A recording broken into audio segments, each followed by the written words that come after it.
गदाधर श्रीवासदि गौर भक्त वृंद। हरे कृष्ण कृष्ण कृष्ण हरे हरे, हरे राम राम राम हरे हरे। नारायणं नमस्कृत नर चर नरोत्तम देवीं सरस्वती व्यासं ततो जयमुदीरयेत्। वाञ्छाकल्पतरुर्भ्यश्च सिन्धुभ्येव च पतितानां पावनेभ्यो वैष्णवेभ्यो नमो नमः। तप्त कांचन गौरांगी राधे वृंदावनेश्वरी, विश्वानुसुते देवी प्रणमामि हरिप्रिये। नमो ब्रह्मणदेवाय गो ब्राह्मणता जगताते कृष्णाय गुंदाय नमो नमः। तो हम भगवद गीता का एक्चुअली दूसरे अध्याय का हमने दूसरा श्लोक और श्री भगवान उवाच कुस्वा कश्मलम इदम विस्मय समुपस्थितम अन्यारा जुष्टम सर्वकीर्तम कर अर्जुना।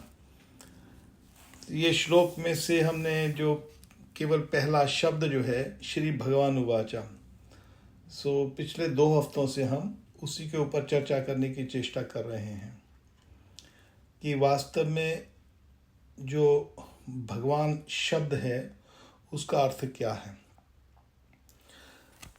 अब हम गीता सीधा पढ़ते जाएंगे तो कई बार लोगों में ये संशय होता है कि कृष्ण कौन है। तरह तरह की लोग कई बार बात करते हैं क्योंकि उनको कृष्ण के विषय में संबंध नहीं पता नहीं है। कई लोग कृष्ण को महापुरुष मानते हैं, कई लोग कृष्ण को कहते हैं ये विष्णु का अवतार है, कई लोग कहते हैं कि ये जैसे देवी देवता होते हैं वैसे हैं, कोई लोग उनको निराकार कहते हैं कि वो निराकार था वो आकार लेके आया है। तो अलग अलग तरह के जो लोग हैं अलग अलग धारणाएं रखते हैं, इसलिए उनको पता ही नहीं है कि भगवान कौन है। तो जब हम किसी से कुछ सुनते हैं तो पहले उसके विषय में कुछ हमको पता होना चाहिए कि जो व्यक्ति जो बोल रहा है उसका सोर्स क्या है। जैसे कोई वकील है, वकील बोलता है, कोई लॉयर, तो शास्त्र प्रमाण देता है कि जी उस यहाँ पर कॉन्स्टिट्यूशन में यहाँ पर ये सेक्शन है, ये कानून का नियम है, ये वहाँ लिखा है, ये वहाँ लिखा है। उसके बगैर जो कोर्ट है, जो उसके बगैर जो कोर्ट है वो उसके केस को सुनता नहीं है, जज सुनता नहीं है जब तक वो पूरा रेफरेंस ना दे। तो हमारे गुरुदेव प्रभुपाद जी ने ये बात कही है कि प्रचार में जब भी करें हमको पता होना चाहिए, भक्तों को पता होना चाहिए कि जो भी हम बोल रहे हैं वो शास्त्र के हिसाब से हो, गुरु साधु और शास्त्र। अब हम यहाँ पर गीता के विषय में जो पहला शब्द है भगवान उवाचा, मैंने आपको कुछ रेफरेंस दिए हैं कहाँ कहाँ से कोट है जिसमें पता सिद्ध होता है कि भगवान कृष्ण है। क्योंकि वेद व्यास मुनि ने कहीं पर भी कृष्ण वाचा नहीं कहा, वेद व्यास मुनि ने क्या कहा, श्री भगवान उवाचा। हर एक जगह पर भगवान संबोधित किया। तो जब तक हमको इस विषय में नहीं पता लगता कि वास्तव में जो गीता है ये इससे कृष्ण है तो है कौन, तो उसके विषय में मैंने थोड़ा सा आपको बताया था कि पराशर मुनि जी के जो पिताजी हैं उन्होंने डेफिनेशन दी है विष्णु पुराण में, ऐश्वर्य समग्र वीर जश्रिया ज्ञान वैराग्यम च शन इति भंगणम। ये आपको याद होगा, मैंने आपको लिखवा दिया था, तो आप कभी भी इसको पढ़ते रहिए रोज, फिर आपको याद हो जाएगा। 6 क्वालिटी इन फुल। दूसरा मैंने आपको ब्रह्मा जी का रेफरेंस दिया था कि ब्रह्मा जी जो हैं वो कहते हैं, ब्रह्मा जी जो सब सृष्टि को बनाने वाले, देखो छोटा मोटा व्यक्ति तो है नहीं ब्रह्मा जी, आप हैं, मैं है, कोई जैसे अभी वो अंबानी ने क्या अपने बेटे की शादी की, ऐसे पागलों की तरह पैसा लगा रहा है, हर रोज कर रहा है, तो एक शो ऑफ कि मैं देखो मेरे पास कितना पैसा है। मगर फिर भी वो ब्रह्मा के बराबर, अब तो चींटी के बराबर भी नहीं है। तो ब्रह्मा जी जो हैं जिन्होंने सृष्टि बनाई है वो कहते हैं अपनी डायरी में, मैंने आपको वर्ष पिछले सप्ताह दे दिया था, ईश्वर परम कृष्ण सचिदानंद विग्रह नादिराद्र गोविंद सर्व कारण कारणम, ये भी आपको लिखवा दिया था। भगवान में 6 गुण, उसके बाद भगवान की जो परिभाषा क्या है, ईश्वर परम कृष्ण। और फिर मैंने आपको गीता के कुछ वर्सेस में इसलिए दे रहा हूं आपको ताकि आपको पता हो, और साथ जब हम आगे आगे पढ़ेंगे फिर उनको रिपीट होगा। भगवान ने भी रिपीट किया है, मन मना भक्तो मुदि आची मन नमस्कुरु। भगवान फिर 18वें अध्याय में ज़्यादा फिर वही रिपीट करते हैं, क्योंकि हम समझते नहीं हैं। तो 7वें अध्याय के दूसरे श्लोक में मैंने बताया था कि ये जो केवल कोरा ज्ञान नहीं है, ये थ्योरेटिकल नॉलेज नहीं है, ज्ञानम तेहम सब विज्ञानम इदम भिक्षामि अशेषतः। अशेषता, इसको जानने के बाद और कोई ज्ञान जानने की जरूरत नहीं है। ये गीता जो है, जब इसको जान जाओगे तो इसके बाद और कोई गीता और कोई ज्ञान है ही नहीं, कोई दे नहीं सकता, कभी हुआ नहीं, बना नहीं, कहीं पर है ही नहीं ऐसी चीज कोई। और जो गीता में इसके मुकाबले में कोई शास्त्र ही नहीं है, सीधी बात ये है। ये ज्ञानम तेहम सब विज्ञानम, 7वें अध्याय का दूसरा श्लोक मैंने, इसलिए आपको थोड़े थोड़े मैं साथ में देता रहता हूं। ये जो रेफरेंस मैं इसीलिए देता हूं आपको, ताकि आपके दिमाग में ये बैठ जाए कि कहाँ कहाँ भगवान क्या क्या बोलते हैं, ताकि हम कभी अपने मन को समझाने के लिए, दूसरी की बात लड़ाई झगड़े के लिए नहीं, अपने को समझाने लिए कि कैसा है, तो तभी अरे भगवान यहाँ पर ऐसा बोलते हैं, यहाँ पर ऐसा बोलते हैं, अरे हाँ ये तो बात बहुत सही है, यहाँ पर ऐसा बोला है, यहाँ पर हमारे आचार्य ने ऐसा बोला है। तो इसी तरह 7वें अध्याय के दूसरे श्लोक में मैंने आपको बताया था, ज्ञानम तेहम सब विज्ञानम, ये जो ज्ञान है ये विज्ञान सहित है, ये प्रैक्टिकल है। और साथ में क्या है, अशेषता, इसको जानने के बाद और कुछ अशेष नहीं रहता, कुछ शेष नहीं रहता। और फिर मैंने 9वें अध्याय के पहला श्लोक के बारे में आपको रेफरेंस दे दिया था, ज्ञानम ज्ञान सहितम। दोबारा फिर भगवान दूसरे उसमें पहले 7वें अध्याय में बोला, फिर 9वें अध्याय में फिर दोबारा रिपीट कर रहे हैं। क्या कर रहे हैं, ज्ञान विज्ञान सहितम, दोबारा फिर उसी बात को दोहरा रहे हैं कि ये जो मैं नॉलेज दे रहा हूं अर्जुन तेरे को और सबको, हम सबको, ये ज्ञान और विज्ञान सहितम, ज्ञान और विज्ञान दोबारा। जज ज्ञातवा, इसको जो जान लेगा, मोक्ष से अशुभात, ये संसार का जो कष्टमय संसार है, इससे मुक्ति हो जाती उसकी। ये 9वें अध्याय का पहला वर्ष, इदम तो गुहितम प्रक्षामि अन्न सूयवः, ये मैं तेरे को ये गुहितम, ये जो दे रहा हूं गुहितम, बहुत मैं तेरे को सीक्रेट ज्ञान दे रहा हूं। भगवान कहते हैं अर्जुन को, ये जो मैं अर्जुन तेरे को दे रहा हूं, ये ज्ञान विज्ञान सहितम, दोबारा फिर रिपीट करते हैं। जज ज्ञात, इसको जानने के बाद क्या होगा, तेरा मोक्ष से तेरी मुक्ति हो जाएगी। किस चीज से मुक्ति हो जाएगी, अशुभात, जितने भी कष्ट संसार के अशुभ चीजें जितने भी, उस सबसे मुक्ति हो जाएगी।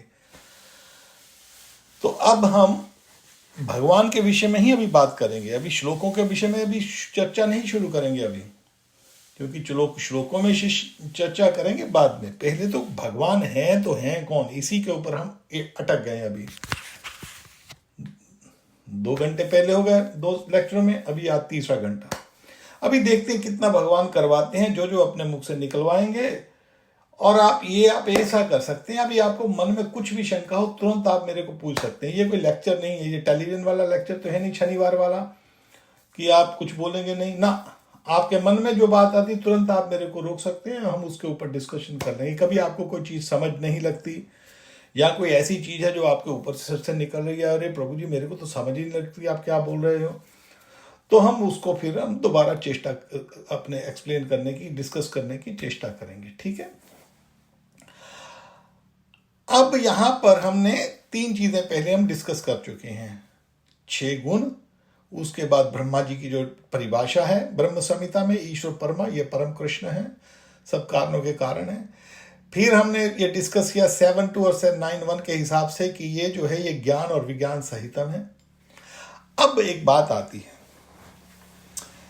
कि ये जो भगवान, जब भी मैं ये आपको, क्योंकि भगवान के ऊपर ही बात चल रही है तो भगवान का हमको पूरा पता होना चाहिए, भगवान क्यों है, कैसे हैं।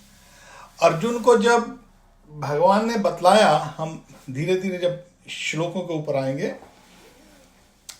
जब भगवान ने उसको पूरा ज्ञान दिया, पहले आत्मा का ज्ञान दिया, दूसरे अध्याय में पूरा आत्मज्ञान है, उसके बारे में ठहर के चर्चा करेंगे, पहले ये डिस्कस करें हम। तो आत्मज्ञान के बाद फिर वो कर्म ज्ञान के बारे में बोलते हैं, और कर्म ज्ञान के बाद में फिर भक्ति ज्ञान शुरू हो जाता है। जब भक्ति ज्ञान के बारे में 10वें ज्ञान शास्त्र जब पहुंचता है, अर्जुन तो पूछता है, अरे प्रभु आपने ये जो बता दिया मेरे को, तो बहुत हैरान होता है अर्जुन। और अर्जुन इतना हैरान होता है, आनंदमय हो जाता है, वही जो शोक कर रहा था पहले। तो गीता जो है केवल 40 मिनट तक बोली गई है। जो इनका संवाद हुआ था, जब ये बातचीत हुई थी कुरुक्षेत्र युद्ध में, तो वहीं पर दर्शन हो गए, वहीं पर सब कुछ उसको, जब भगवान कृष्ण ने अपने विराट रूप के दर्शन भी दिए, वहां पर एक बात बोलता है अर्जुन कहता है, जब बतलाने मात्र से उसको पूरी तृप्ति हो गई, अभी उसकी ऐसा नहीं कि उसको डाउट है, किसी तरह की शंका नहीं थी कि ये जो कृष्ण जो कह रही हैं इसमें मेरा कोई एक भी डाउट होता है। और एक्चुअली साधारणतः हमारे में ये जो मैं प्रोग्राम कर रहा हूँ, ये उसी बेस के ऊपर हम कर रहे हैं। हमारे एक साधु जानते हैं, एक गौड़िया मठ से साधु हैं, उन्होंने एक बात कही थी हमको, आज से 30-35 साल पहले हमारे घर पे एक बार प्रोग्राम करने आए वो। तो वो कहते हैं, मैं कि आपको जो मैं बता रहा हूं, आप जो सुनना चाहते हैं, मैं वो नहीं कहने के लिए आया हूं यहां पर।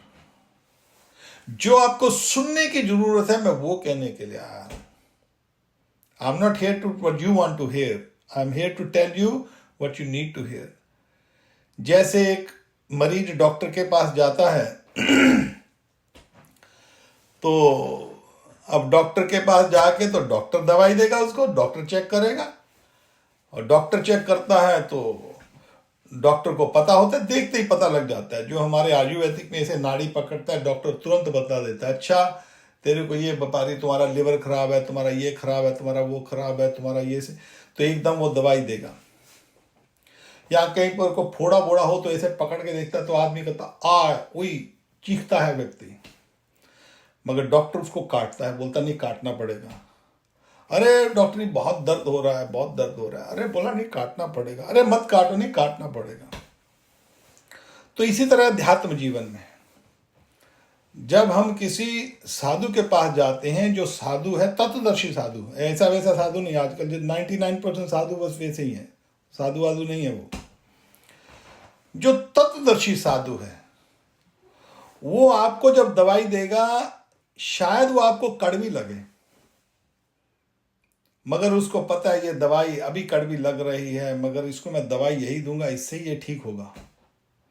तो वो साधु वो दवाई देगा जो आपको नहीं पसंद है। अब आप बोलो नहीं महाराज जी वो दवाई दे दो, ये डॉक्टर को ये पीले वाली दवाई बहुत अच्छी लगती है, बहुत मीठी है। अरे भैया ये मीठी नहीं है, तेरे को और शुगर हो जाएगी। अरे नहीं महाराज बहुत बढ़िया दवाई है।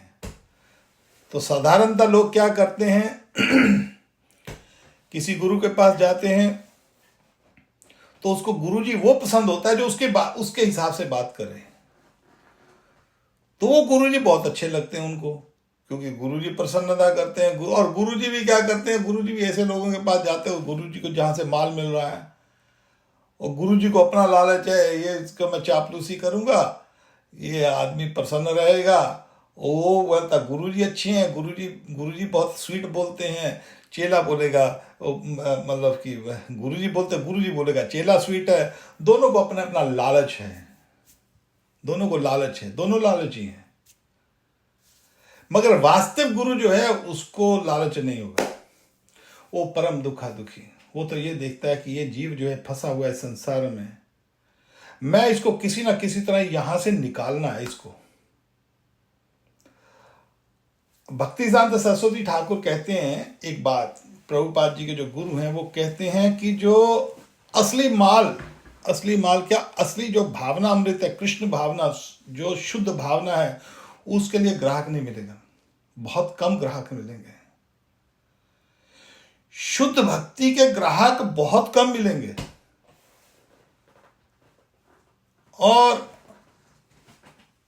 इसका अर्थ है ऐसा चेला बहुत कम मिलेगा जो शुद्ध भक्ति चाहता हो।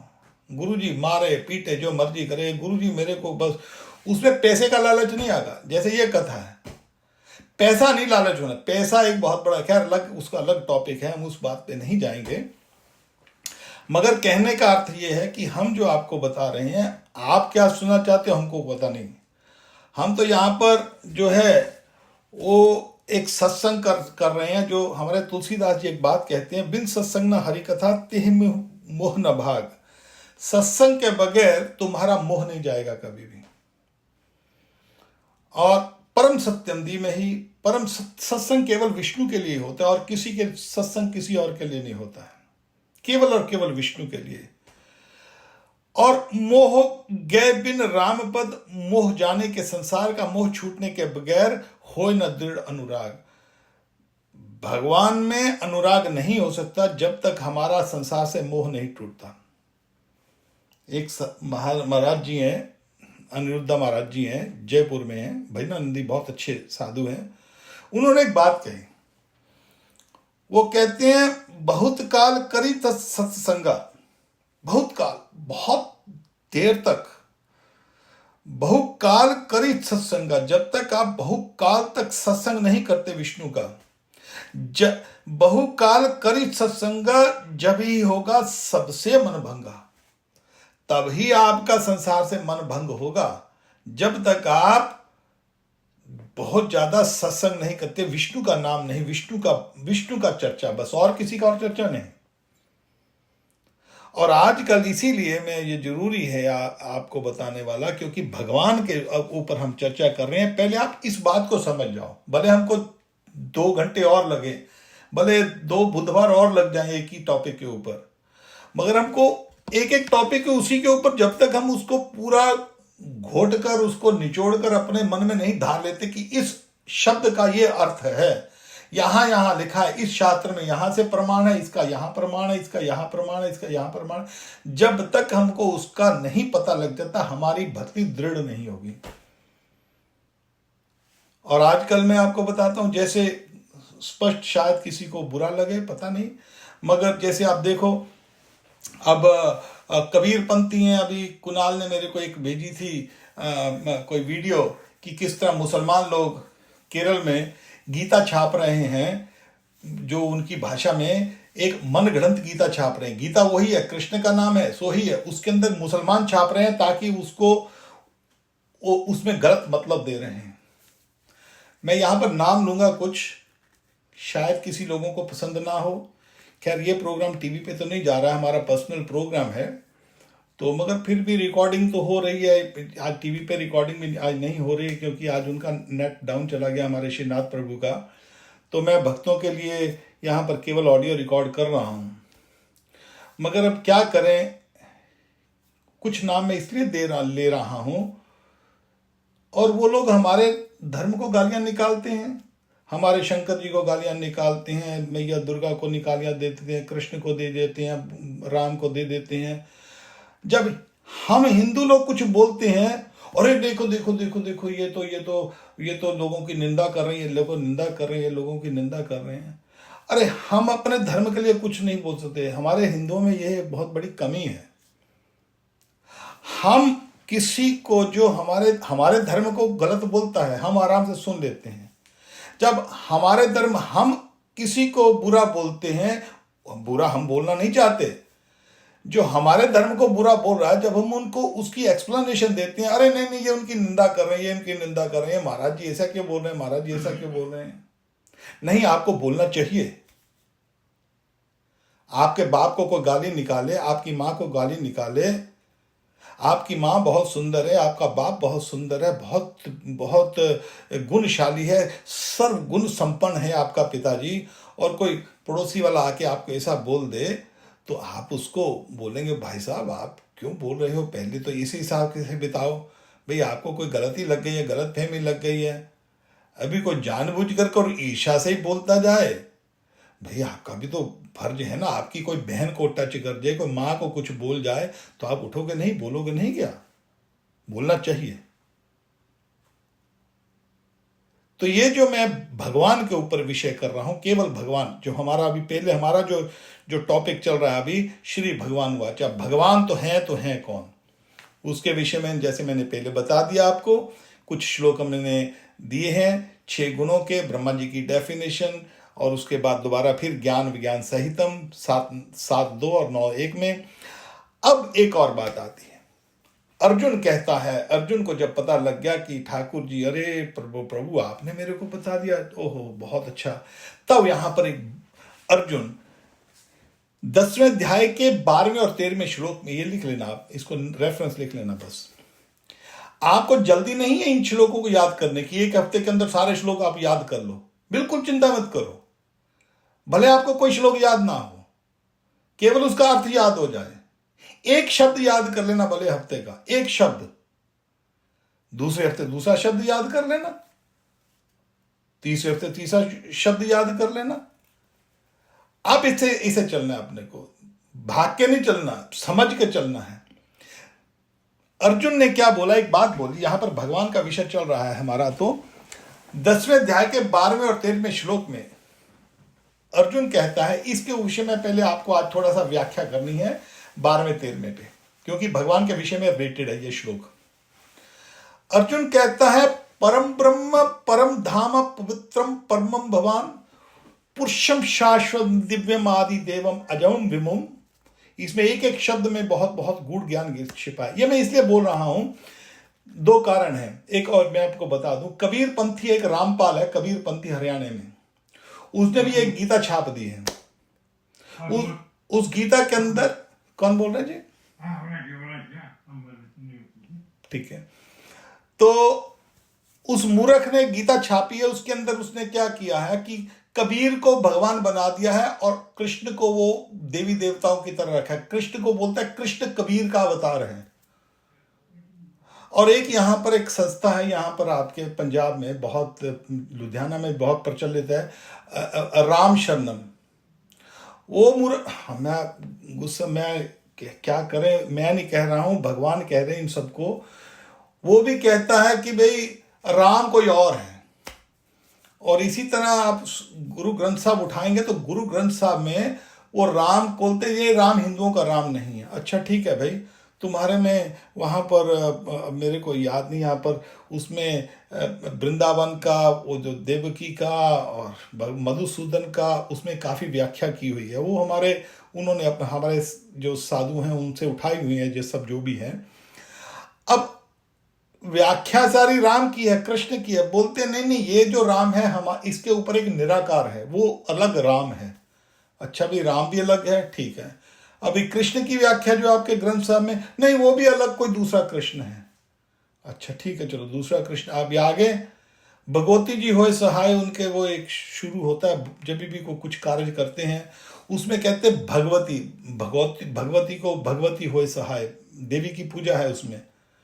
उनके 10वें गुरु ने, ग्रंथ साहब ने पूजा किया। अभी ये गुरु कुछ और बोलता है, दूसरा गुरु और, तीसरा गुरु और बोलता है। अभी यही नहीं पता लग रहा कौन गुरु क्या बोल रहा है।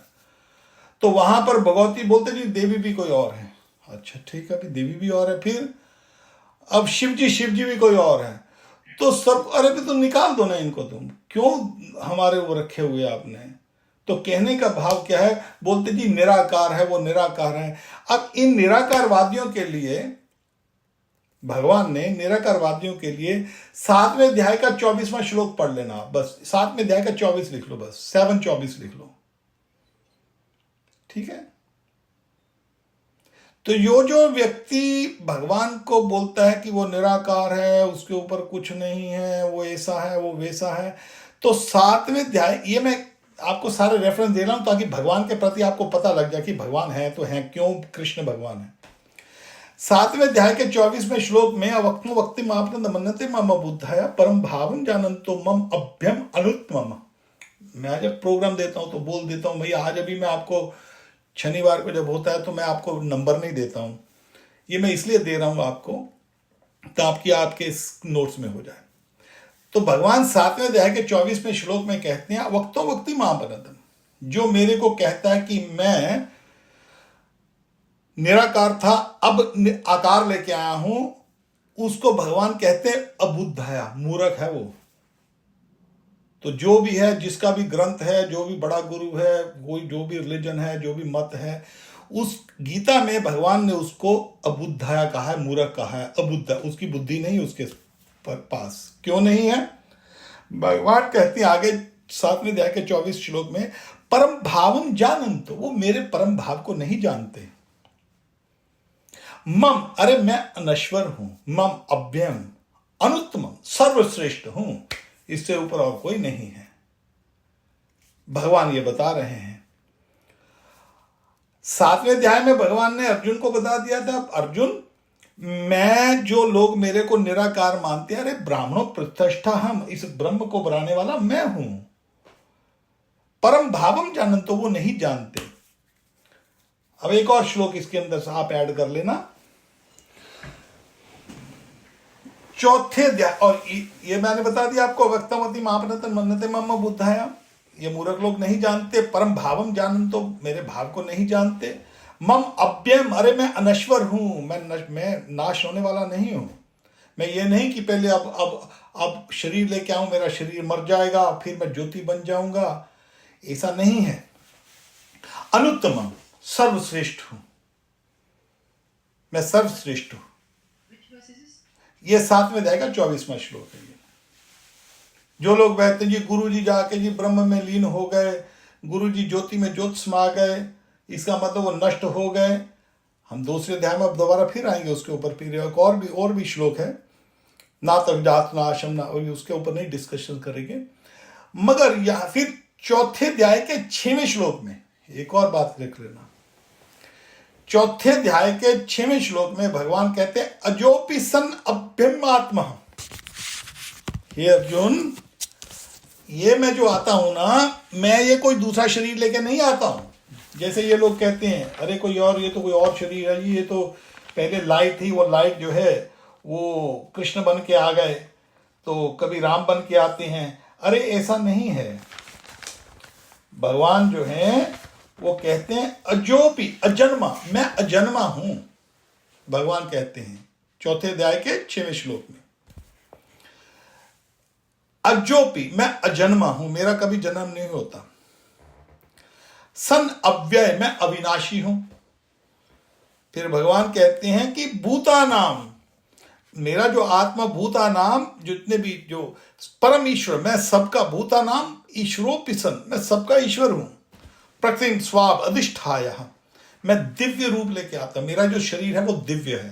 तो भगवान के बैकुंठ में जो शरीर है, ये चौथे श्लोक का चौथे अध्याय का जो 6वां श्लोक है, इसमें भगवान कह रहे हैं कि मेरा जो शरीर है वो दिव्य है। वो ऐसा शरीर नहीं है जैसे आपका है, मेरा है। गोपियों का शरीर, जैसे कई बार कृष्ण जो लोग भगवान कृष्ण को कहते हैं जी ये कृष्ण तो जी ऐसे थे, गोपियों के संग है, ये है वो है, तो इधर उधर की उलझुल बातें करते हैं। मगर भगवान कृष्ण का जो शरीर है या गोपियों का शरीर है वो दिव्य शरीर है, वो बैकुंठ का शरीर है। ऐसा शरीर देवी देवताओं के पास भी नहीं है। तो जो बैकुंठ के शरीर हैं वो दिव्य है, वो बैकुंठ के शरीर हैं। हमारा शरीर भौतिक चीजों का बना हुआ है, हमारा मलमूत्र का बना हुआ है, नहाना पड़ता है, धोना पड़ता है। तो अब एक श्लोक में आपको मैं चाहता हूं कि आप उसको याद कर लेना पक्की तरह से। ये श्लोक एक ही है, मगर 2 श्लोक है, मगर एक ही श्लोक में प्रभुपाद ने उसको लिखा हुआ है। 10वें अध्याय का 12वां और 13वां श्लोक याद कर लेना, आपको भगवान के बारे में सब कुछ पता लग जाएगा। उसके ऊपर थोड़ा सा आज हम चर्चा करते हैं। ये पहले आज 10वें अध्याय के 12वें और 13वें श्लोक में तो भगवान कहते हैं 12वें और 13वें श्लोक में, जो अर्जुन है वो कहता है भगवान को, कृष्ण को कहता है परम ब्रह्म, परम धाम, पवित्रम परमम भुवान, पुरुषम शाश्वतम दिव्यम आदि देवम अजम विमुम। अब इसमें एक एक शब्द में बहुत बहुत गहरा अर्थ छुपा है। देखो, मैंने उस दिन कुणाल को बोला था, मैंने सब बच्चों को ये बोलना कि जल्दी नहीं करना कि हमको जल्दी गीता के ऊपर सीधा गीता के ऊपर जल्दी जाए। हमको आराम से चलना है और एक एक चीज को समझना है। तो भगवान की डेफिनेशन हम समझ रहे हैं। भगवान यहां पर अर्जुन कह रहा है ये अब इस श्लोक के ऊपर आज व्याख्या करेंगे थोड़ी सी। तो इसको आप पक्की तरह से सब लोग, मैं कहता हूं, मैं तो चाहता हूं कि आप सब लोग, सब बच्चे भी यहाँ पर अभी मेरा ख्याल श्रीवास जुड़ा है, सनातन नहीं, कई लोग वहां से पाकिस्तान से, क्योंकि नेटवर्क की प्रॉब्लम हो जाती कई बार, वहां से नहीं जुड़ सकते। आज काफी लोग नहीं जुड़े वहां से नेटवर्क के कारण। तो चलो, मैंने रिकॉर्डिंग कर लिया, रिकॉर्डिंग डाल दूंगा उसके ऊपर वैसे ही। तो ये जो श्लोक है, ये सब लोग इसको संस्कृत भी याद करना, बहुत अच्छा श्लोक है, बहुत बढ़िया है, बहुत आनंददायक श्लोक, मेरे को बहुत आनंद आता है इसमें। परम ब्रह्म, भगवान कहते हैं कि जो मायावादी निराकारवादी लोग हैं ब्रह्म की पूजा करते हैं, हम ब्रह्म हो जाएंगे, हम लीन हो जाएंगे, हम उसके अंदर हो जाए। वो यहां पर अर्जुन कहता है, अरे प्रभु, ये जो ब्रह्म ब्रह्म की बात करते हैं ना, आप तो परम ब्रह्म हो। जैसे हमारी एक आरती है ना, पार ब्रह्म परमेश्वर तुम सबके स्वामी, ओम जय जगदीश हरे। ये हमारे वो फिलौर में से एक पंडित जी होते थे, उन्होंने ये आरती बनाई थी। तो पार ब्रह्म परमेश्वर, इस ब्रह्म के ऊपर आप हो, जिस मुक्ति के लिए, जिस ब्रह्म में मायावादी जाना चाहते हैं, मुक्ति प्राप्त करना चाहते हैं, इतना इतना कठिन तपस्या करते हैं, बोलते जी गुरु जी ब्रह्मलीन हो गए, गुरु जी ब्रह्म में चले गए, ज्योति ज्योत समा गए। तो उस ज्योति वोति के ऊपर आप हो, परम ब्रह्म। और फिर क्या कहते हैं, परम धाम। प्रभु आपका जो धाम है ना, इससे ऊपर और कोई धाम नहीं है, यह परम है। जो बैकुंठ धाम है, गोलोक धाम है, ये परम है, इससे ऊपर और कोई धाम नहीं है। पवित्रम, पवित्र है ये, परमम भुवान, इससे ऊपर और भवन कोई नहीं, परमम भुवान। पुरुषम, एक और बात कहिए, पुरुषम, तो आप निराकार नहीं हो प्रभु। अगले शब्द में आता है पुरुषम, आप पुरुष हो, आप मूर्तिमान हो, निराकार। जैसे हमारा एक बाप है, कई लोग बोलते हैं जी वो लाइट से सब कुछ निकला जी, एक ज्योति है। जैसे मुसलमानों में नूर बोलते हैं, सरदारों में भी नूर बोलते हैं, उसमें वो बोलते हैं, वो ज्योति बोलते हैं, ओंकार बोलते हैं। ज्योति में से निकला जी सब कुछ, ब्रह्म में से निकला, ओंकार में से निकला, वो नूर में से निकला। एक नूर से सब जग उपजे, कौन भले कौन मंदे, ये नूर की बात करता है वो। तो गुरु नानक यहाँ पर नूर कर रहा है, मगर वो नूर कहां से उठाया गुरु नानक ने? मुसलमानों से उठाया, सूफी फकीरों में से। तो यहां से कुछ उठा लिया, या हिंदुओं से कुछ उठा लिया, कि मिक्स करके खिचड़ी बना ली, मगर वो नूर की बात कर रहा है गुरु नानक। तो यहां पर उस नूर वूर नहीं हो आप प्रभु, आप नूर वूर नहीं हो, आप तो पुरुषम, आप तो पुरुष हो। और फिर क्या कहते हैं, शाश्वतम, आप सदा हो। ये नहीं है अभी आज कृष्ण बन गए, कल को कृष्ण मर गए फिर चले गए, ऐसे लोग मानते हैं ये लोग, जो मायावादी लोग हैं ना, कबीर पंथी हैं, नानक पंथी हैं, गुरु नानक पंथी हैं, सिखिज्म है। ये लोग बोलते हैं जी वो नूर था, एक लाइट थी, वो कृष्ण बन के आता है फिर मर जाता है, फिर राम बन के आता है फिर मर जाता है। तो यहां पर स्पष्ट लिखा गया पुरुषम शाश्वतम, आप नित्य हो, कभी मरते नहीं हो आप। अगला शब्द आता है दिव्यम, आप दिव्य शरीर है, आपका भौतिक शरीर नहीं है, इस मल मूत्र का शरीर नहीं है। हमारा शरीर मल मूत्र है, 2 दिन नहीं ना बदबू आने लग जाती है, मल मूत्र ना निकले आपका आंखें बाहर आने लग जाती हैं। डॉक्टर के पास जाते, प्रभु जी डॉक्टर साहब मेरा मल मूत्र बंद हो गया, निकाल दो किसी तरह। कई यार तो बैग डाल देते, गंदे बैग डाल देते हैं आपके बीमारी में। तो इससे समझ लग जाता है कि हमारा शरीर कैसा है।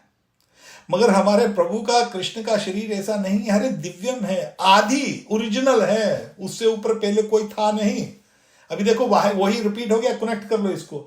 ईश्वर परम कृष्णा सचिदानंद विग्रह, अनादिर आदि, वहां पर लिखा है ना, अनादिर आदि, आदि मीन शुरुआत, अनादिर आदि, सर्व कारण कारणम, सब कारणों के कारण आदि। यहां पर भी वही आदि फिर यहां पर आता है, पुष्यम शास्त्रम दिव्यम आदि देवम अजम विभुम, अजन्म, आप जन्मा हो, फिर विभुम सर्वोच्च, इससे ऊपर कुछ है ही नहीं, कृष्ण के ऊपर कुछ है ही नहीं, कोई गुरु शुरू कृष्ण के ऊपर नहीं है।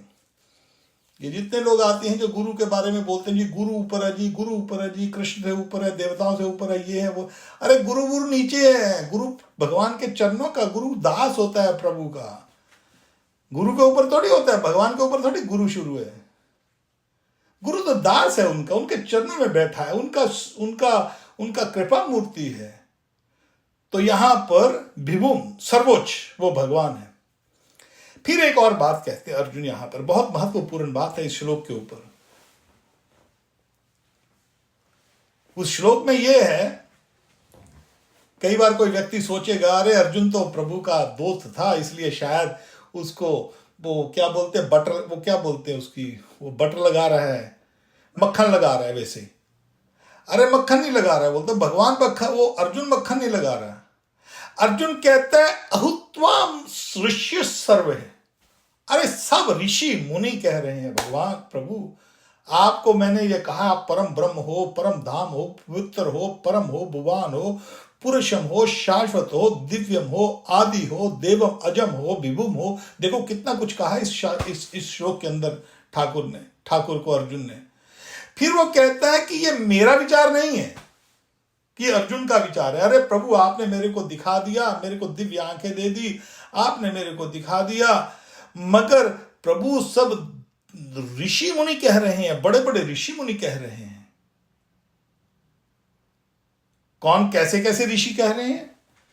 सर्व ऋषि, ऐसा नहीं कह रहे कुछ ऋषि कह रहे हैं। आजकल देखो क्या हो गया, आजकल इतना हमारा कलयुग का प्रभाव है, दुष्ट गुरु दुष्ट लोग आ गए हैं जो भगवान कृष्ण को गालियां निकाल रहे हैं। कृष्ण कोई और है, हमारे शास्त्र में हमारे और है, कृष्ण तुम्हारा कृष्ण और है। अरे मूर्ख लोगों, यहां देखो शिष्य सर्वे सब ऋषि मुनि, टोटल ऋषि मुनि कह रहे हैं। यहां पर अर्जुन जो कह रहा है भगवान को, अहुस्तवाम ऋषि सर्वे, सर्व ऋषि मान रहे, सब ऋषि मान रहे हैं। कोई ऐसा एक भी ऋषि ऐसा नहीं होगा उस समय में, सतयुग द्वापर त्रेता में कोई भी एक ऋषि ऐसा नहीं होगा जो कहेगा कृष्ण भगवान नहीं है। देखो यहां पर इस श्लोक में ऋषि सर्वे, सर्व ऋषि कैसे कैसे ऋषि माने? देव ऋषि नारद तथा नारद जैसा देव ऋषि। अच्छा एक और बात याद रख लेना, यहां पर हमारे दुष्प्रचार करके नारद को चुगलखोर बोला है हुआ है इन लोगों ने। हमारे ये दुष्ट गुरु जो हैं, ये गुरु नहीं है। ये जितने भी गुरु हैं पंजाब पंजूब में, हरियाणा में जितने भी जैसे गुरु हैं, ये कबीरपंथी ये जो हैं, ये दुष्ट हैं लोग। क्योंकि हमारे, मैं देखो सीधा बोल रहा हूं, आपको किसी को शायद ये बात पसंद ना आए, मगर क्या करें, बोलना पड़ता है। नहीं बोलेंगे तो घूम फिर के बात करेंगे तो आपकी समझ में नहीं आएगा कि किसके लिए किस कौन सा रेफरेंस दे रहे हो। हमारे शास्त्रों में बड़े बड़े जो राक्षस होते थे सतयुग में, द्वापर में, त्रेता में, बड़े बड़े राक्षस सब एक बात से कोई सहमत होते थे कि विष्णु ही भगवान है बस। और जब देवी देवताओं को समस्या आती थी भगवान विष्णु के पास जाते थे, प्रभु आइए, रावण बहुत कम काम कर रहा है, ठीक है मैं चलो जाओ, मैं अयोध्या में जाकर जन्म लेता हूं, तो आप उधर पहुंचो, मैं भी आता हूं। अरे प्रभु कंस बहुत तंग कर रहा है, अच्छा जाओ, चलो मैं आता हूं, चलो तुम तैयारी करो, उधर मैं अभी देवकी के गर्भ में आता हूं, आप सब जाओ, चलो जाकर वहां पर थोड़े से जन्म लो, चलो मैं आता हूं। अरे प्रभु हिरण्यकश्यप ध्यान बहुत काम कर रहा है, अरे चलो मैं आता हूं, चलो। किसकी पूजा कर रहे हैं देवी देवता? विष्णु की। सब विष्णु की पूजा कर रहे हैं। विष्णु में और कृष्ण में क्या अंतर है शायद हम अगले सप्ताह बात करेंगे, आज इसी के ऊपर पहले टिकते हैं हम, इसी श्लोक के ऊपर। तो बड़े बड़े राक्षस को किसी को पूछते थे भगवान कौन है, वो किसी को भगवान नहीं मानते थे। ब्रह्मा जी को मानते थे, शिव जी को भी नहीं मानते, वो बोलते विष्णु। अरे विष्णु सबसे, इनके पीछे विष्णु ही है सारा कुछ, इनको ही रक्षा करने वाला विष्णु है, सब देवी देवताओं का रक्षा करने वाला विष्णु है, विष्णु से लड़ाई करो। हिरण्यकश्यप डरता नहीं था किसी से भी, ब्रह्मा से भी नहीं डरता था, शिव जी से नहीं डरता था, किसी देवी देवता से नहीं डरता था। किससे डरता था? विष्णु से। विष्णु से मैं युद्ध करूंगा। विष्णु क्योंकि सुप्रीम है। अब विष्णु के लिए सब ऋषि कह रहे थे, आज बड़े बड़े राक्षस विष्णु को जानते थे कि विष्णु भगवान है। आजकल मगर इतना हमारी ये कलयुग का प्रभाव हो गया है, आप देखोगे आज कि जो लोग बड़े बड़े गुरु हैं वो विष्णु को नहीं मान रहे। देखो वो दुष्टों से भी ज्यादा गए गुजरे हैं। जो बड़े बड़े गुरु लोग, जो लोग हैं आजकल साधु लोग हैं, वो विष्णु को नहीं मान रहे, कृष्ण को नहीं मान रहे, राम को नहीं मान रहे। अरे कितना, देखो कितना दुर्भाग्य हो गया। इसीलिए हम सब हिंदुओं को हमारे को पता होना चाहिए कहाँ कहाँ कौन कौन से श्लोक हमारे सिद्ध कर रहे हैं कि ठाकुर जी भगवान है। इसीलिए मैं आपको पहले एक ही वर्ड के ऊपर टिका हुआ हूं, भगवान की डेफिनेशन क्या है। ये भगवान की डेफिनेशन है। भगवान की डेफिनेशन आपको कहाँ मिलेगी? चौथे अध्याय के 6वें श्लोक में, 7वें अध्याय के 24 श्लोक में, 10वें अध्याय के 12वें और 13वें श्लोक में, ब्रह्म संहिता में ईश्वर परम कृष्णा सच्चिदानंद विग्रह। और आगे क्या कहते हैं? देव ऋषि नारद तथा। तो जो लोगों ने ये दुष्टों ने दुष्प्रचार किया हमारे नारद जी को, और ये नारद जी चुगलखोर नहीं है, और उसी हिसाब से उन्होंने बॉलीवुड फिल्में बना दी है और हमारे दिमाग में ये भर दिया है कि नारद जी चुगलखोर है। अरे नारद जी तो देवताओं के ऋषि हैं, नारद जी तो ब्रह्मा जी के पुत्र हैं, नारद जी तो हमारे इतने बड़े हैं कि जो हमारे वेद व्यास मुनि है उसके गुरु हैं। नारद जी तो ऐसे हैं कि जो प्रहलाद के गुरु हैं। नारद जी ऐसे हैं जो कि ध्रुव महाराज के गुरु हैं। नारद जी ऐसे हैं कि जो एक व्यक्ति है जो बैकुंठ में जब चाहे चला जाए और नरक में, स्वर्ग में जब चाहे चला जाए। अरे हमारे नारद जी को जो दुष्ट गाली निकालते हैं उनका बड़ा धर्म है, बड़े वो अधर्मी हैं, वो पापी हैं। इसलिए नारद जी जो है, कोई भी आदमी आपको सुने उसके भले मुंह के ऊपर थप्पड़ मार दो, आपको मारना पड़े तो, अपने धर्म की रक्षा के लिए। नारद जी को कोई भी ऐसा कभी कहे तो आप उसको तुरंत आप उसमें डिफेंड करो। देव ऋषि नारद तथा असीतो। तो यहां पर अर्जुन कह रहा है प्रभु सब ऋषि आपको मान रहे हैं, मैं नहीं कह रहा अकेला। क्या आप खुद अपने मुख से कह रहे हो, स्वयं ऋषि में आप स्वयं कह रहे हो। अरे नारद जी मान रहे हैं आप भगवान है, असीता मान रहा है भगवान है, देवला मान रहा है भगवान है, वेद व्यास मुनि कह रहे हैं कि आप भगवान हैं। तो इसीलिए यहां पर जब उसको क्या नाम है, किसी का कोई प्रश्न तो नहीं है? पहले मैं पूछ लूं, आप सब ठीक से हैं? क्योंकि ये मैं प्रवचन नहीं कर रहा हूं, मैं आपसे डिस्कशन कर रहा हूं। किसी का कोई भक्त कुछ कहना चाहता, को पूछना चाहता तो मेरे को रोक सकते हैं आप बीच में, ठीक है? अब यहां पर जब जो परीक्षित महाराज थे उनको 7 दिन का जब तक्षक नाग का श्राप लग गया तो शुकदेव गोस्वामी आए। शुकदेव गोस्वामी को बुलाने नहीं गया था, वहां पर सब देवी देवता ऋषि मुनि इकट्ठे हुए हैं गंगा जी के तट पर। और जब शुकदेव गोस्वामी आते हैं, नग्न अवस्था में आते हैं, दिगंबर रूप में आते हैं, और जब आते हैं तो सब खड़े हो जाते हैं। और परीक्षित उनको पूछता है महाराज क्या करें? बोलते परीक्षित बैठो, तुमको मैं भागवत की कथा सुनाता हूं जिससे तुम्हारा कल्याण होगा। तो तुरंत वहां पर देवी देवता आ जाते हैं। देवी देवता क्या करते हैं? हाथ में कलश लेके आते हैं। कलश किस चीज का? अमृत का। किस बात के लिए कलश लेके आते हैं? जैसे मान लो कोई भी आदमी, कोई भले भक्त है, साधु है, कोई भी है, जब बीमारी होती है तो क्या करते हैं? सीधा पहले हॉस्पिटल पहुंचते हैं ना, अरे महाराज जी बचाओ ना, थोड़ी सी जान बचाओ, थोड़ा सा ये समस्या आ गई है। तो जान बचाने की कोशिश करते हैं ना पहले हम सब लोग। कोई ऐसा है हमारे में जो नहीं करेगा? हम सब करते हैं।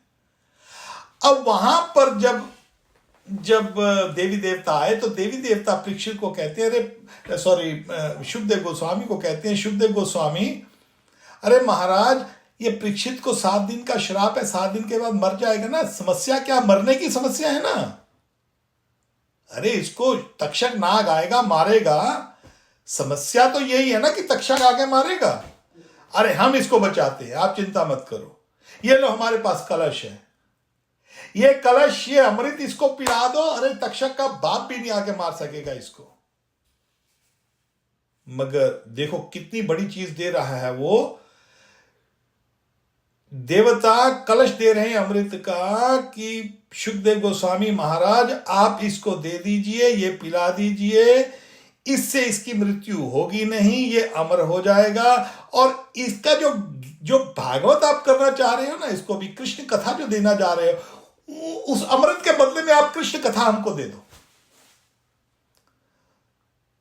तो तभी तुरंत जो थे शुकदेव गोस्वामी, अरे बोले कहां भागवत और कहां तुम्हारा ये अमृत, ले जाओ अमृत अपना। अरे जो पुण्य परीक्षित को कथा सुनकर होगा कृष्ण की, अरे ये अमृत क्या है, ये तो कुछ उसके बराबर नहीं, ले जाओ इसको। ठुकरा दिया उन्होंने अमृत को। तो ये जो हम डिस्कस कर रहे हैं, तो इसी ये कृष्ण कथा है, ये अमृत से भी ऊपर है। इसमें कथा भी जब भी आप कभी भी करो, जो भी मेरे सुनने वाले, मैं उनको एक ही आशय दे, जब भी कभी भी पैसे के लिए कभी कथा मत करना। मान लो कोई ऐसा हो, कोई बच्चे हैं हमारे, आज बच्चे हैं, कल को गीता पढ़ते पढ़ते ठाकुर की ऐसी कृपा हो जाए, कल को कथा करें, खूब खूब कथा करो, मगर उसके बदले में एक पैसा कभी मत लेना। पैसा तो पूछना ही नहीं चाहिए किसी को, क्या वो भी एक अलग टॉपिक है। तो शास्त्रों में जो बड़े बड़े राजा थे वो काम करते थे, और आजकल कोई दे जाए तो बढ़िया, नहीं दे जाए तो मत करो। कोई कोई कोई मान लो कोई अनुष्ठान कर रहा हो तो, क्योंकि उसमें कर्म बंधन बढ़ जाता है। आपने कोई मंदिर शुरू कर दिया, उसके लिए चंदा वंदा लेने गए, जो मोटा चंदा देगा तो मन बड़ा, अरे बहुत बढ़िया, इसने तो बहुत मोटा चंदा दे दिया, आपके मन में लड्डू फूटेंगे। किसी ने बेचारे ने नहीं दिया तो आप उसके गाली, अंदर से गाली निकालोगे उसको, अभी साला बहुत कंजूस है, ये बहुत कंजूस है, बहुत कंजूस है। कर्म बन गए आपके, दोनों तरफ से कर्म बन गए। मंदिर तो बात छोड़ो दूर, अरे तुम कर्म बना रहे हो। किसी व्यक्ति के लिए घृणा मन में आ जाती है, अरे ये महाकंजूस आदमी, और एक आदमी को दे रहा है भगवान, तो देगा तो बना लो, नहीं देगा तो मत बनाओ। क्या विपता पड़ी है, बनाने वाला ठाकुर है, बनाएगा नहीं बनाएगा। हमारे जैसे मदन मोहन मंदिर हैं, सनातन गोस्वामी को राम कपूर ने, पंजाबी था राम कपूर, उसने आके मंदिर बना दिया। तो भैया तूने मदन मोहन के लिए बनाया, मेरे लिए थोड़ी बनाया है। जब आप भोग लगाते हो घर में, कभी ये मत सोचो कि आप अपने लिए बना रहे हो, ठाकुर के लिए बनाओ। आज जो भी कुछ बनाना है, प्रभु आप आज ये भोग लगाइए, आप तो ठाकुर के लिए बनाओ। तो इसी तरह जो हमको इन चीजों में नहीं आना, तो यहां पर कहने का भाव ये है कि जो अर्जुन है वो कह रहा है, प्रभु सब देवी देवता आपको मान रहे हैं। एक सेकेंड, तो यहां पर एक सेकेंड, मुरली आपका म्यूट कर लो। तो यहां पर आपको भगवान का जो विषय है, पहले तो ये समझ लग गई आपको कि जो भगवान है, और उसके बाद जो कृष्ण जो है भागवत के अंदर, एत चांचकला पुंसा कृष्णस्तु भगवान स्वयं, कि जितने भी अवतार हैं, राम है, नरसिंह है, वरा है, मत्स्य है, रामादि मूर्ति येषु कला नियम तिष्ठे नानावतारम क्रोध भुवनेषु, किंतु जितने भी अवतार हैं सब के आधार कृष्ण हैं। मेरे को श्लोक का नंबर याद भूल गया मेरे को, ये है एत चांचकला पुंसा, ये मेरे को भागवत के अंदर पहले अध्याय का, दूसरे अध्याय का 11वां श्लोक होगा शायद ये।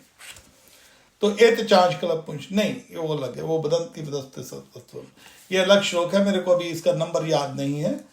तो कहने का बस आप इसको याद कर लीजिए, ये श्लोक को पहले तो, कि भगवान जो हैं, ये जो नंबर आपको दिए हैं मैंने सारे, तो भगवान कृष्ण ही सबके अधिभूत हैं और वही अवतारी हैं, उन्हीं से सब अवतार होते हैं। और इनको जो भगवान है, जो विष्णु का रूप, विष्णु नाम है, तो उसको सबसे पहले ये जो संसार है, जो वास्तव में, अभी एक छोटी सी एक और बात समझा देता हूं, फिर आप यहां पर मैं रोक लूंगा। ये जो टोटल संसार है वो एक्चुअली तो बैकुंठ है, ब्रह्म ज्योति, उसकी जो उससे में जो ज्योति निकलती उसको ब्रह्म ज्योति कहते हैं। बैकुंठों की जो ज्योति है, भगवान की जो अंग ज्योति है, और उसमें असंख्य बैकुंठ हैं, वही संसार है। और उस संसार में एक महातत्व है उस ब्रह्म ज्योति के अंदर, जिसको महातत्व कहा जाता है, एक ब्लैक स्पॉट। जैसे मान लो, मैं आपको यहां पर ड्रॉ करके दिखा दूं, जैसे ये बैकुंठ है सारा, और इसमें अलग अलग बैकुंठ है सारे ऐसे, और ये एक मान लो सारी रोशनी है। इस रोशनी में एक हिस्सा ऐसा है जो ब्लैक स्पॉट है, उसमें रोशनी नहीं जा रही, वो परछाई है। जैसे हमारी परछाई होती है, जैसे कहीं पर भी हम जाते हैं तो हमारी परछाई होती है, उसी तरह उस ब्रह्म ज्योति में एक चीज है, परछाई है, ब्लैक हिस्सा, उसको महातत्व कहते हैं। वो जेल है, समझ लो।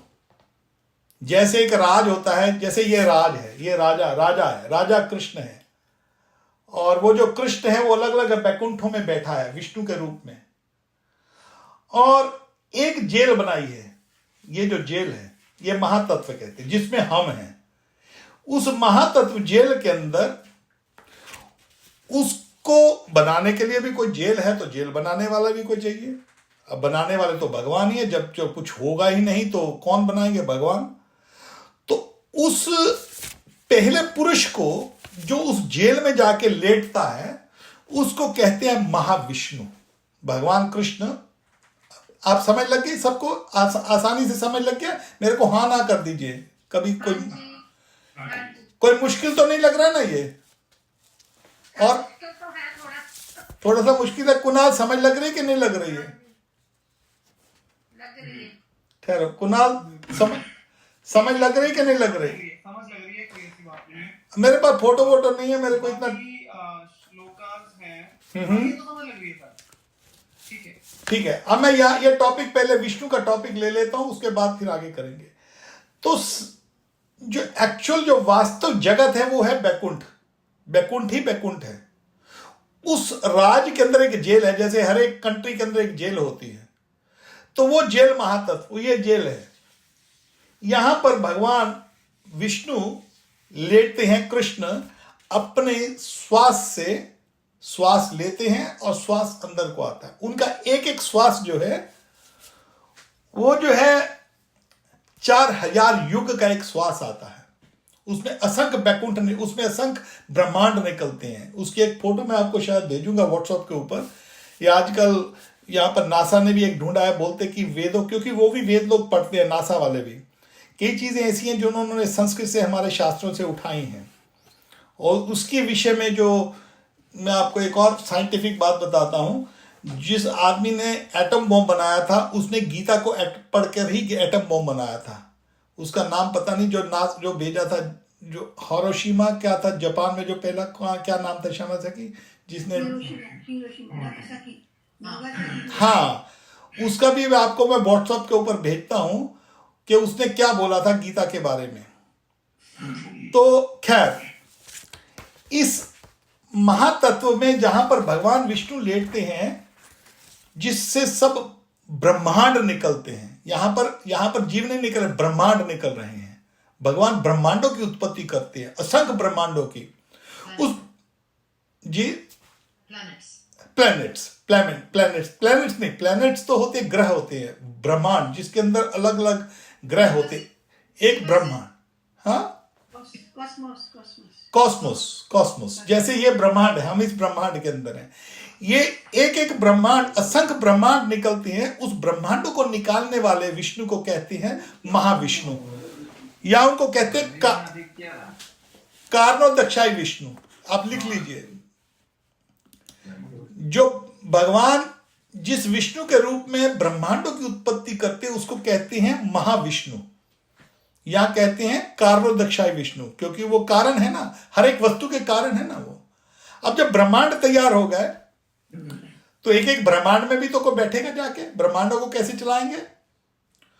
तो एक एक ब्रह्मांड में गर्भ में जाके बैठते हैं। जब भी आपने फोटो देखी होगी कि ऐसे विष्णु जी लेटे हुए हैं और उनके लक्ष्मी जी पांव दबा रही हैं और उनकी नाभि में से ब्रह्मा जी उत्पत्ति हो रही है, तो वो जो विष्णु है उनको गर्भोदक्षाई विष्णु कहते हैं। हर एक ब्रह्मांड में इसी तरह भगवान विष्णु जो है ब्रह्मा जी की उत्पत्ति करते हैं। पहले ब्रह्मांड बनाए, फिर ब्रह्मांडों में खुद जाके फिर लेटे, और उन ब्रह्मांडों में से बगैर लक्ष्मी जी की सहायता के, क्योंकि उनको किसी की सहायता की जरूरत नहीं है, ये भगवान विष्णु है, तो उनके नाभि में से ब्रह्मा जी की उत्पत्ति होती है। फिर वो ब्रह्मा जी उसको बनाते हैं, एक एक जीव को बनाते हैं, देवी देवता ये वो सब कुछ बने, ब्रह्मा जी उत्पत्ति कर देते हैं। ठीक है, दो विष्णु हो गए, सबको समझ लगी? कोई किसी को डाउट तो नहीं इस बात का? हाँ ना कर दीजिए, मेरे को समझ नहीं लगी। हाँ ना कीजिए। सभी बोलेंगे सही है। हाँ, सब बाकी भी भक्त कोई बोल दे, कोई किसी। ठीक है गुरुजी। ठीक है ना बेटा, समझ इजी, आसान है ज्योति, आसान है, कोई मुश्किल तो नहीं है ये समझना। ठीक है, वेरी गुड, बहुत अच्छा। सो अभी दोबारा फिर मैं इसको रिपीट करता हूं ताकि आपको समझ लग जाए इस बात को। जैसे मान लो एक व्यक्ति अपने घर में बैठा हुआ है।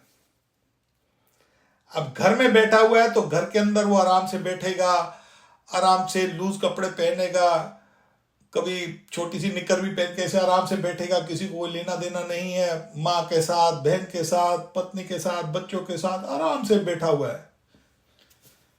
मगर जब वो ऑफिस में जाता है, ये सब आराम से बैठने वाले को समझ लो कृष्ण है, गोलोक धाम में आराम से बैठे हुए हैं, गोपियों के संग आराम से करे। उस वहां पर भगवत्ता नहीं है, वहां पर वो ये नहीं दिखा रहे कि मैं भगवान हूं, वहां पर तो कृष्ण आनंदमय, कृष्ण मीन आकृष्ट, जो खींचता है सबको, वो कृष्ण है। मगर जब ऑफिस में जाता है कोई व्यक्ति तो क्या करता है, अपने मेडल वेडल पहनता है, अपने ड्रेस पहनता है, तो जैसे चीफ कमांडर ऑफ आर्मी। तो उसी तरह जब भगवान काम पे जाते हैं, उनको काम करने की जरूरत नहीं है, मगर जब वो अपनी ऐसी व्यवस्था करते हैं तो उसको विष्णु कहते हैं। वो कृष्ण वही है, भगवान दूसरे नहीं है, एक ही भगवान है कृष्ण। तो जब विष्णु के रूप में वो जाते हैं तो उसके शंख चक्र पद्म ऐसा लगा लेते हैं, गदा हाथ में पकड़ी हुई है, तो उसको विष्णु कहते हैं। और जिस विष्णु के शरीर में से ये जो रोए होते हैं, जो बाल जहां पर रोए में से, इस रोए में से ब्रह्मांडों की उत्पत्ति होती है। उस रोए में से वो सांस लेते हैं तो सांस को छोड़ते हैं तो ब्रह्मांड उत्पत्ति होती है, उसको कहते हैं महाविष्णु, कारणोदक्षाय विष्णु, सब कारणों के कारण हैं, उनको महाविष्णु कहते हैं। ठीक है, अब महाविष्णु के बाद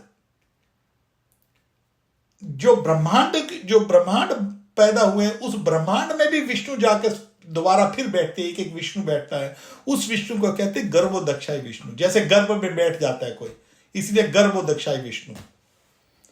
अब जीवों की उत्पत्ति हुई है, हमारे संग विष्णु चल रहे हैं, बोलते जी विष्णु का अर्थ है व्याप्ता, जो व्याप्ता है, जो हर जगह पर विराजमान है। तो वो जो विष्णु है जब हर एक जीव के संग आता है तो उसको कहते हैं क्षीरोदक्षाय विष्णु। हमारे संग जो है, हमारे शरीर में हम आत्मा, सब लोग आत्मा, मेरी अलग आत्मा है, आपकी अलग आत्मा है, ये हम गीता के अध्याय अभी शुरू करेंगे, गीता के इसी चर्चा के ऊपर दोबारा फिर ये चीजें आएंगी, तो गीता के अध्याय के ऊपर हम अगले सप्ताह चर्चा करना शुरू कर देंगे। अभी आपको बेसिक चीज पता लग गई है। ठीक है, तो अब वो जो विष्णु भगवान हैं वो हमारे संग चलते हैं, क्योंकि भगवान चाहते हैं अरे मेरा जीव है, तो हमारे हृदय में आके बैठ जाते हैं। हमारे हृदय में दो चीजें हैं, एक हम अब स्वयं अलग, और हमारे साथ संग में ठाकुर जी। जैसे आप छत के ऊपर 50 मटके पानी के रख दो, अपने घर की छत पर 50 मटके पानी के रख दो। अब सारे मटकों में अलग अलग पानी है, मटके अलग अलग है, तो वहां पर सूरज की जब परछाई पड़ती है तो मटके के अंदर क्या चीज दिखाई देती है? दो चीजें दिखाई देती हैं, एक पानी और एक पानी में सूर्य की छवि जो दिखाई देती है आपको। दो चीजें, पानी अलग है, छवि अलग है।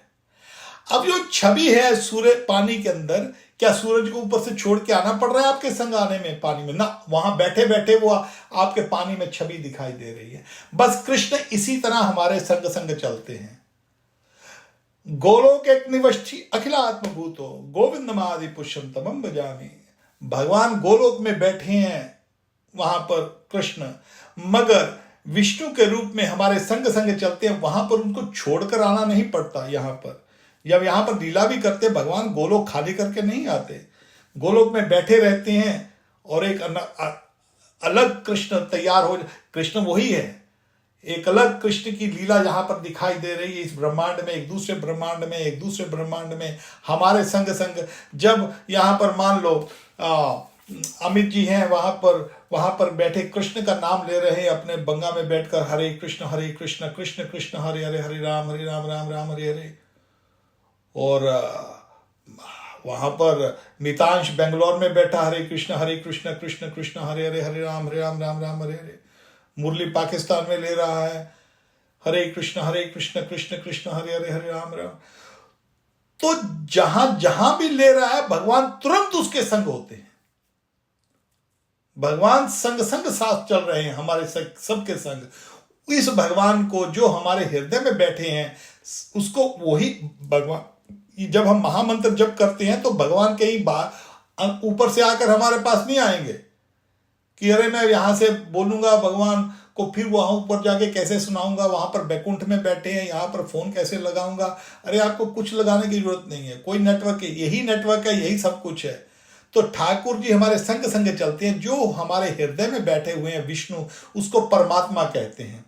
इसी परमात्मा का नाम है क्षीरोदक्षाई विष्णु, इसी परमात्मा का नाम है चेत गुरु, इसी परमात्मा का नाम है समष्टि गुरु। ये हमारे संग है। तो गुरु भी हमारे संग चल रहा है।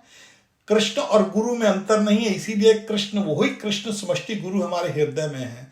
तो ये तीन विष्णु होते हैं, महाविष्णु, गर्भोदक्षाई विष्णु, कारणोदक्षाई विष्णु। ये तीन विष्णु जो हैं, विष्णु एक ही है मगर ये तीन विष्णु बनकर वो ऐसे सृष्टि को बनाते हैं। और कृष्ण जो है, इन सब तीनों विष्णुओं का जो कारणों का कारण है वो है भगवान कृष्ण, जो कि गोलोक धाम में रहते हैं। ठीक है, यहां पर अभी किसी का प्रश्न है मेरे को बताइए भगवान के संबंधी। तो अब हम गीता के श्लोकों के ऊपर चलेंगे अगले सप्ताह। थोड़ा सा आपको यहाँ पर दिग्दर्शन हो गया है कि कृष्ण जो है। और एक बात चेतना में कली काले धर्म नामे चाले, भागवत कहे परिपूर्ण झाले। तो कलयुग के अंदर अलग अलग नामों से जो पंथ चल रहे हैं वो धर्म के नाम पे चल रहे हैं। चेतना महाप्रभु कहते हैं वो छलना धर्म है, वो धर्म नहीं है, उन्होंने रिजेक्ट किया हुआ है। तो हम यहाँ पर विश्राम देते हैं आज के प्रोग्राम को। तो मेरे को आप अपना बताइए, किसी को कुछ कहना है या किसी को समझ नहीं लगी है तो मैं दोबारा भी रिपीट कर सकता हूँ, किसी दूसरे एंगल से समझा सकता हूँ।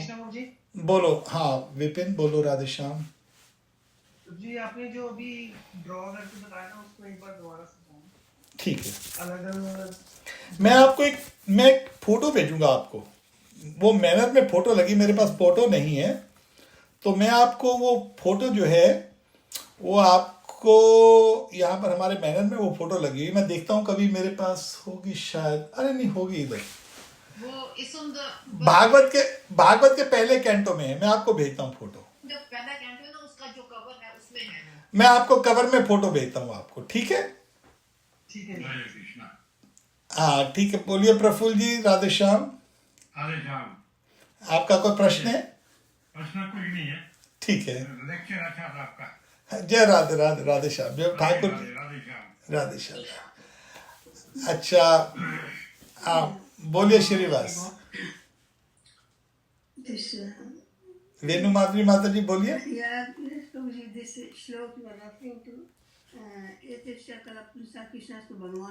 हाँ हाँ हाँ जी, हाँ हाँ हाँ 1328। Very good, thank you so much. एतचांश पुंसा कृष्ण 1328। ये जो श्लोक है ये निर्धारित करता है कि कृष्ण ही सबके आधार हैं। राम, नरसिंह, वरा, मत्स्य जितने भी अवतार हैं, ये इस तरह मैं आपको समझा देता हूं कि जब जो ब्रह्मा जी हैं नारद जी को बता रहे हैं, अलग अलग अवतारों के विषय में इसके अंदर। खैर नहीं, वो उस पर टॉपिक में नहीं जाएंगे, नहीं तो और लेट हो जाएंगे। तो अच्छा, और कोई कुछ कहना चाहता हो? What is the topic for the next week?